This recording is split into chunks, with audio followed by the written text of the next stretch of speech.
إن الحمد لله نحمده ونستعينه ونستغفره ونعوذ بالله من شرور أنفسنا ومن سيئات أعمالنا من يهده الله فهو المهتد ومن يضلل فلا هادي له أشهد أن لا إله إلا الله وحده لا شريك له وأشهد أن محمدًا عبده ورسوله يا أيها الناس اتقوا ربكم الذي خلقكم من نفس واحدة وخلق منها زوجها وبث منهما رجالا كثيرا ونساء واتقوا الله الذي تساءلون به والأرحام إن الله كان عليكم رقيبا. لپاش سپاس و ستایشێکی بێهەمتا بۆ کردگاری مەزنوو داواکردنی درود و ڕەحمەت بۆ سەرگیانی پاکی پێشەوای مرۆڤایەتی محەممەد صلی الله تعالی عليه وسلم. خوای گەورە جل جلاله لە قورئانی پیرۆزە ئەفەرمێ فاقصص القصص لعلهم يتفكرون داستانەکانیان بۆ بگێڕەوە تاوەکو تێئەفکرن بیر ئەکەنەوە. زانای پایەبەرز ئیبن خەلدون کە یەکێکە لە فەیلسوفە گەورە جیهانیەکان لە کتێبی مەشهوری مقدمەیە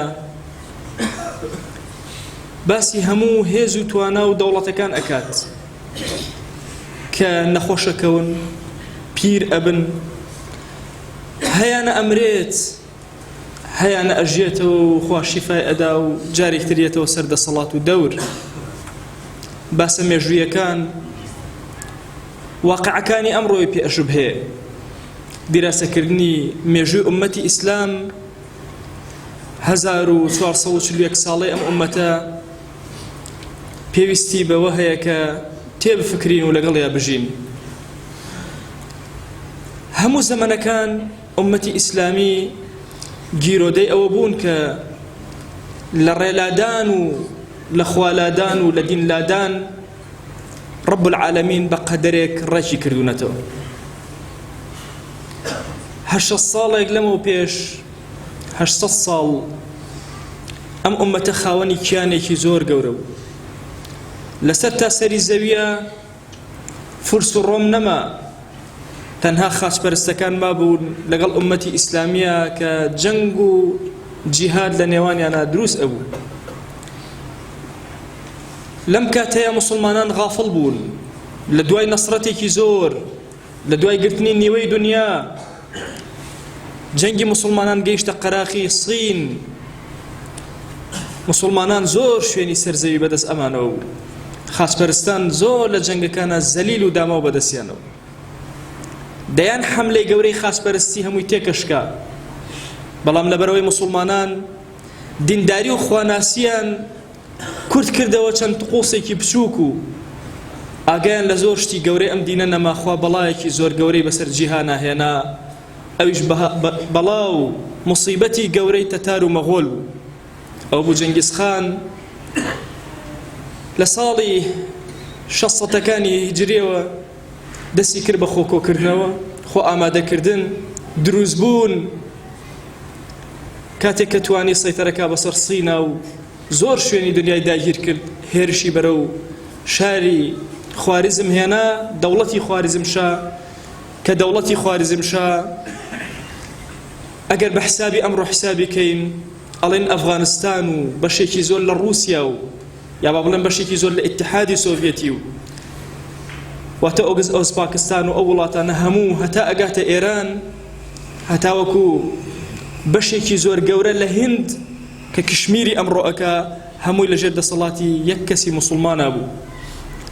دوای چەندین جەنگی بێبەرابەر و چەندین کوشتاری زۆر گەورە لە نێوانیانە، جەنگیز خان زاڵ بوو بەسەر خوارزمشایە. دواتر جەلالەدین کوڕی ئەو زۆر بەرەنگاری کرد، بەڵام تحمل نەکرا لەگەڵ ئەم جەنگە گەورە و ئەم ژمارە بێژمارەی تەتار و مەخۆلەکان کە هێرشیان ئەهێنا هەموو شتێکیان ئەسووتان و هەموو شتێکیان ئەبر. تەتار و مەغۆڵ خاوەنی هیچ حەزارەتێک نەبوون، بچووک بوون، تەنها ئەیان بینی کە چۆن بدزن، چۆن تاڵان بکەن، چۆن بکوژن، چۆن تەعەدا بکەن. ئومەتی ئیسلامی زۆر عەجیب کەوتە ناو دەریایەکی غەفڵەتەوە و دەریایەکی نوقم بوو لە ناو خوێنە. چەندین مناڵی بچووک لە ئەولادەکانی خواریزمشا لەبەر پێی جەنگیزخانە سەر بڕان، چەندین ئافرەتیان کرایە کۆیلە بنەماڵەیەکی پاشایی زۆر گەورە. تاوای لێهات جەلالەدین مەجبور بوو مناڵەکانی خۆی خێزان و خوشک و کەس و کاری خۆی بدا بەدەم ئاوە، خۆی و جێشەکەشی بدا بەدەم ئاوە، بەس نەکەونە دەستی تەتار و مەغۆڵ.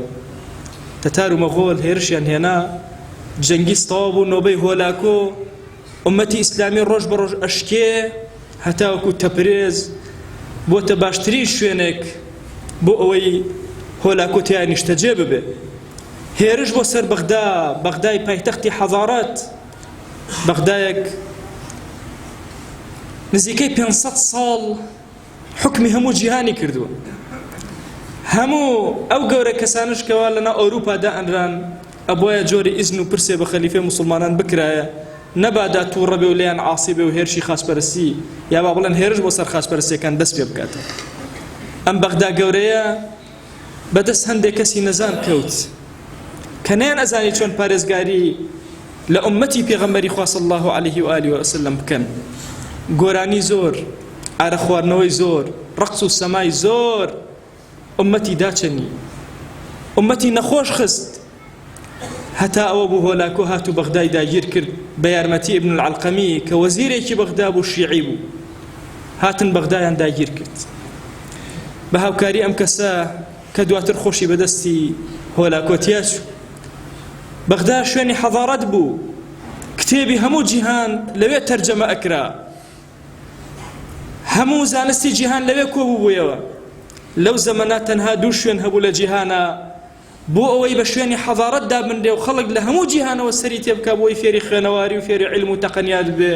بەغداد و قورتوبە. بەغدا زۆر بە خراپی شکاو کەوت، کتێبەکان خرانە ناو دەریا، موسڵمانی زۆر سەربڕان، هەتا وەکو وەهای لێهات ترسان لەوەی هۆلاکۆ ترسا لەوەی بۆگەن بیان کوژێ، بۆیە دەستی هەڵگرت لە کوشتاری خەڵکی بەغدا بۆ ئەوەی ئەو مەیتانەی کەوا لەناو بەغدان بشارێنەوە، قەرایدا بەغدا بسووتێنە، وجودی لەسەر زەویان نەهێڵێ. دواتر پێیان وت ئەمە شوێنی بازرگانی و جیهانە، پێی ئەچێ پارەیەکی زۆری تیا پێیاکەین. خەلیفە کوژرا، ئیبن عەلقەمی کوژرا، گەورە پیاوی بەغدا هەموو کوژران. هۆلاکۆ خۆی کەوە کردەوە، هێرش گەیشتە ئەوەی بەرەو شام بڕوات و هەندێک لە شام بگرێ و پەلاماری مەسریش بدا. هێزێک لە جیهانە کە ئەیانوت ئیتر ئەم هێزە نابەزێ، ئیتر تەواو، چۆن لە ئەمڕۆ لە مخەیەلەی ئێمە دروست بوو ئەڵێن ئەمریکا تەواو، ئیتر هیچ شتێک ناشکێنێ. بەڵام خوا جەل جەلالوهو لە پەنهانە شتانێک ئەکات، دەستێکی پەنهانی ئیلاهی ئەم ئومەتە هەڵ ئەسێنێتەوە ئەگەر بێت و لە غەفڵەتی بە ئاگا بێتەوە. ئەمەی کە بۆتان باسەکەم، هەتا گرتنی بەغدا و پەلامەردان نزیکەی 43 ساڵی خایاندوو. 43 ساڵ ئەم ئومەتە وەکوایە لە تەیهی بەنو ئیسرائیلا بوو بێ. بەنو ئیسرائیل خوا عقوبەیدان لە شوێنێکە شەو ڕۆژ ئەیانویست لەو شوێنە دەرچن، شوێنێک بەقەدەر هەڵەبجە بەیانیان ئەکردەوە لە عینی شوێنی خۆیان نابوون، نەیان ئەتوانی دەرچن. 40 ساڵ لەو شوێنە خوا عقوبەیدان.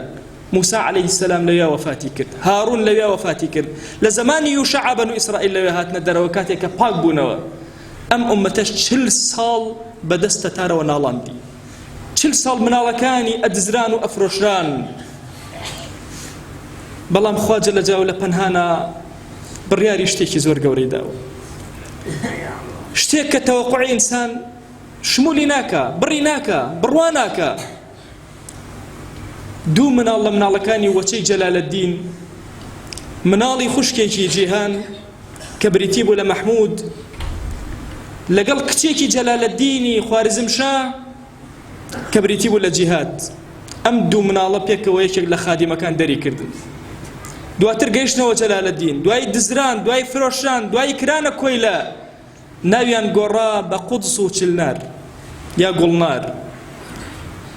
ئەم دوو مناڵە بچووکە دەسا و 30 ساڵ فرۆشران. ئەم ماڵ و ئەو ماڵیان پێکرا، زۆر شوێنیان پێکرا. کەس تەسەووری ئەوەی نەئەکرد خوا نەسرەتی ئەم ئوممەتە لەسەر دەستی ئەو مناڵە بدا، کەس بڕوای بەوە نەئەکرد. جەنگیز خان و هۆلاکۆ هەموو بنەماڵی تەتاریەکان ئیسراحەتیان کردبوو لە دەست خواریزمشا و بنەماڵی خواریزمشا نەیان ئەزانی کەسێکی تیا دەرچووە کە ئەم کەسە ئەبێتە هۆکاری ئەوەی تەتار لە جیهانا بشکێنێ. دوای ئەوەی سەیفڵڵا قوتس کە پێشتر ناوی مەحموودە و کوڕی مەمدودی ئامۆزای جەلالەددینی ڕۆمیە، جەلالەددینی خواریزمشایە، ئەم مناڵە بووە کۆیلە لە ماڵی پاشایەتی میسرە. لە دیمەشقا زۆر غەمبار بوو کاتێک گوڵنار جیا کرایەوە لەو بەجیا فرۆشرا، زۆر گریا لە خەوا پێغەمبەرگیان صلی الله عليه و آله وسلم هاتە خەوی پێوت ڕۆڵە بۆ ئەگریت، لەسەر بەردێ دانیشت بۆ ئەگریا لە خەویە، سوار چاکی پێوت بۆ ئەگری، بڕۆ جێگەی تۆ میسرە لەوێوە هێرشی خۆت بێنە. هاواری کرد بە دوای سوارچاکە تۆ کێی جوابی نەدایەوە. یەکێ لە هاوڵەکانی لای کردەوە فەرمووی ئەوە پێغەمبەری خوا بوو صلی الله عليه و آله وسلم و خەبەری بوو، ئاگری تێبەر بوو. ئاخر ئەم بەندەیەکی هەژاری نەدار لەگەڵ ئەوە سوارچاکە و هەر بە مناڵی جەنگی تەتاری بینی و ئەزانێت چیان کردووە و چ خوتە و تەختیتێک لە مێشکانایە هەمووی لەبەرە. ئەم مناڵە خوای گەورە خستیە ناو کۆشکی پاشایەتیەوە و لەوێ کردی بە مناڵێکەوە خزمەتی پاشاکە. دواتر ئەم مناڵە خۆی لە ماوەی دەمانگا بوو بە حاکمی میسر، تەنها دەمانگ، لە دەمانگا خۆی کۆ کردەوە، موسڵمانانی بە ئاگاهێنایەوە، هەموو ئەرد ئەویز ڕاکە بەس پەلامار بدە نەجاتی ببێ لە دەستی تەتار و مەغۆل. ئەیان و تازە ئەو جەیشەی کە واکو کولە هێرشە هێنێ، وەکو لافاوێکی زۆر گەورە هەموو جیهاندا ئەپۆشێ، چونکە بێ ئەنداز ژمارەیان بێ ئەنداز. لە یەکێک لە جەنگەکانە خواریزمشا 600,000 لە تەتار و مەغۆل کوشت ئینجاشکە، چونکە ئینتیهای نەهات ژمارەیان، سەرزەوی هەمووی داگیر کرابوو.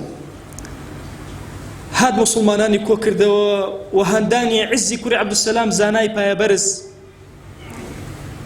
هات لەگەڵ گوڵنارە پێکەوە لەناو ماڵی ئەم پاشایە بوونە هاوسەری یەکتر و بووشە پاشا لەناو میسرە. خادیمێک دەساودەستی پێ ئەکرێ، بەڵام خوا دەستێکی مەقدەرەتی گەورەی هەیە بۆی ئەم گەنجە بێتە سەرخەری مسلمانان. لە جەنگی عینجالوتە ئیمانداران هەموو کۆبوونەوە لە پشتی ئەم گەنجە، ئەم عەبدەوە کە تازە ئازاد کراوە، تازە خێزانی پێکەوە ناوە. هەموو مسلمانان کۆبوونەوە لە پشتی مسلمانانی زۆر هاندا، تەوحیدی دڵی مسلمانان بوو. زۆرێک لە خائینەکانی دوور خستەوە لە ئومەتی پێغەمبەری خوا صلی الله عليه و آله وسلم. توانی لە جەنگێکی زۆر گەورەیە کە لە تەوەقوعی کەسا نەبوو شکان بەسەر تەتار و مەغۆلا بێ، هەموو جیهان ئامادەی تەسلیم بوون بۆ ئامادەی کوشتن و مردن بوو. توانی ئەم گەنجە زاڵ بێ بەسەر جێشی تەتارە، زاڵبوونێکی وەها تەتار خۆی نەگرێتەوە، نەک لە مێژوویە نەخۆشکەوێ، لە مێژوویە وردە وردە بیکوژێنێتەوە، بیمرێنێ. ئەم ئومەتەی پێغەمبەری خوا صلی الله عليه و آله وسلم بەردەوام لە زەحمەت و ناڕەحەتیە بووە، ژێر پێ خراوە، داگیر کراوە بە ئەنواع شێواز، هەناسەکانی داگیر کراوە، خێراتی وڵاتەکەی براوە، لاوەکانی مەشغوڵ کراوە بەشتی لاوەکیەوە، بەڵام دەستی پەنهانی خوا جەل جەلالوه لە پشتەوە بووە کەی گەڕابنەوە سەر حەقیقەتی دینیان ئللا نەسرەتیان بەدەستهێناوەتەوە. ئێمە ئەمڕۆ لە ساڵی 1441 کۆچیاین، ئومەتەکەی پێغەمبەری خوا صلی الله عليه و آله وسلم لە جیهانە هەموو ئەناڵێنێ، نازانی سەیری مسلمانانی ئیغۆرکەی لە سین، سەیری بۆرماکەی، سەیری عێراقکەی، سەیری سووریاکەی، سەیری ئێرانکەی، سەیری کوێ بکەی، سەیری تورکیاکەی، کوێ بکەی، لە هەموو جیهانە سەیرەکەی مسلمان زەلیل ئەکرێ لە کاتێکە هەموو خێر و بێری جیهان لەناو ئەم ئومەتە ئیسلامیە ئەخوێنیتەوە. ئەگەر ئێستا مسلمانان یەک بن، یەکەمین هێزی جیهانن. کێ دەرەخەتی مسلمانان دێ کە ئێستا بەم شپرزەیەوە وڵاتی مسلمانان هەیە لە ئاستی جیهانە ئەبێتە یەکەم لە ئیبداعاتە. هەموو جیهان لە ساڵی پارە 190 شتێک ئیبداعی کردووە بە هەموو جیهانەوە.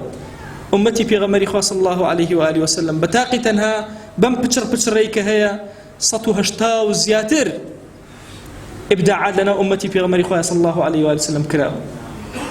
هەندێک دەوڵەتی مسلمان بوونەتە پێنجەم دەوڵەت لە تەصنیعی عسکەریە.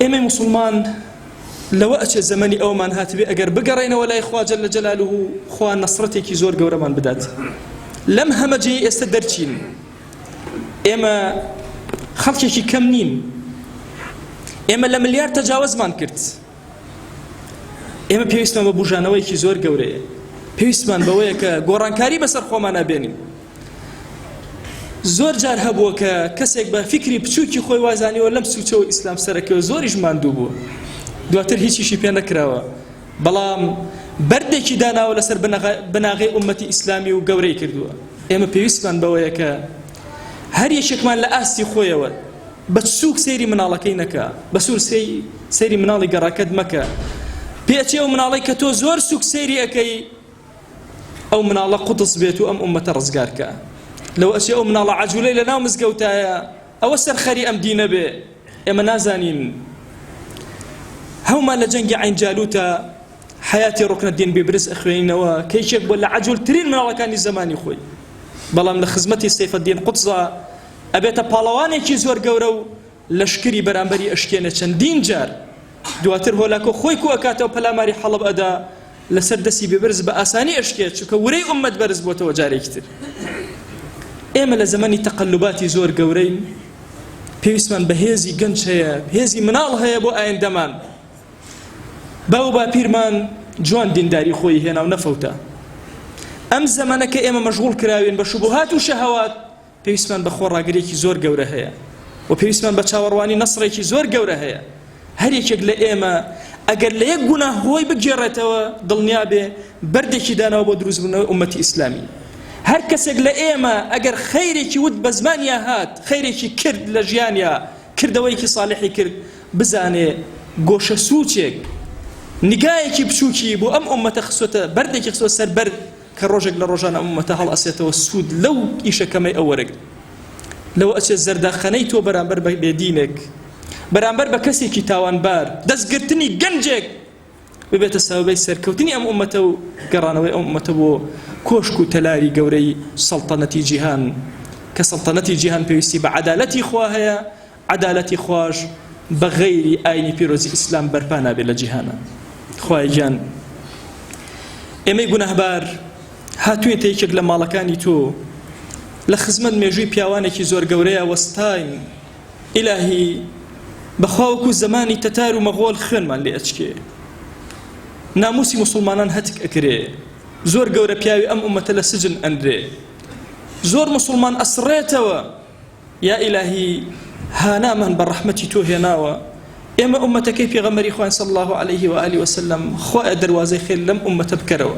يا ربي خوا جان بزي خود بسر معنا ببارين لقناها كان من ببورة يا رب العالمين لديك باك من خوش بيا أكرم الأكرمين يا ربي خوا جان عفو مرحمتي خود بسر معنا ببارين يا ربي خوا خوش وسيلة نيوان منا زيادك ظلما يكخ يا أكرم الأكرمين يا ربي خوا سرف رأزي أم دنيا أو دنيا مانك تو قوري خود قرفت كان من شار سرك أو من بحال ومال مال دارك أو من بمنال منالي في عطاك أو من بمنال منال كان يصالحك يا ربي خوايد أول لي أكين هر كسمان توشي قرزاريها وقرد لسرشاني لا ببا يا ربي خوايا ومن كم رزق حلالي زيادك تو قوري خود خوايا همت من بو بجروا همو من بكر خزمت كاري دينك يا أكرم الأكرمين يا ربي خوايا جان دسي كافران لولات من ببرا يا ربي خويا سر من برزك يا أكرم الأكرمين يا ربي خويا عاقبة من برخيرك يا ربي خويا عاقبة من برخيرك يا ربي خويا لم دنيا در من مكب إيمان ونبي لم دنيا در من مكب شيطان ونبي يا ربي خويا جان أم عبدان الروان كل تأماليتو پروردگارا تو خود ازانی امان سجده نابن بو کز نبی ی پروردگارا سجده نابن بو تو نبی یا ربی پروردگارا رکوع نابن بو تو نبی دسی دعا و ذلیلی خوان برز نکن بو تو نبی يا إلهي دعاك ننجرابك ادعوا الله وأنتم موقنون بالإجابة